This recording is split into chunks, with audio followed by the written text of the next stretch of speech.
रायगड जिल्ह्यातील माणगाव तालुक्यातील नागोरे गाव आणि मुंबई गोवा राष्ट्रीय महामार्ग क्रमांक 66 वर सुरू असलेलं काम. पण याच कामादरम्यान घडली एक थरारक आणि अनोखी घटना. महामार्गाच्या विस्तारीकरणासाठी खोदण्यात आलेल्या मोठ्या खड्ड्यात अचानक मगरींची 2 पिल्ले आढळून आली आणि परिसरात एकदमच खळबळ उडाली. काही वर्षांपूर्वी पुलाच्या कामासाठी खोदलेला हा खड्डा पावसाळ्यात पाण्याने भरला होता. हळूहळू तो छोट्या जलाशयात रूपांतरित झाला आणि मगरींनी तिथे आपला अधिवास निर्माण केला. काम सुरू असताना पाणी उपसताना कामगारांच्या नजरेत चिखलात अडकलेली ही पिल्ले पडली. क्षणाचाही विलंब न लावता त्यांनी ग्रामस्थांना कळवलं आणि मग वन विभाग व रेस्क्यू पथक घटनास्थळी दाखल झालं. काळजीपूर्वक शोध घेता चिखलातून या पिल्लांना सुरक्षित बाहेर काढण्यात आलं.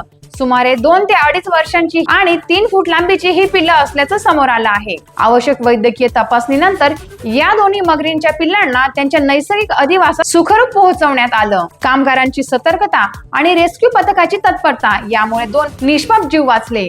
मानव आणि वन्यजीव सह अस्तित्वाचं हे सुंदर उदाहरण ठरलं आहे. अशाच घटनांसाठी पाहत रहा टाइम्स ऑफ महाराष्ट्र.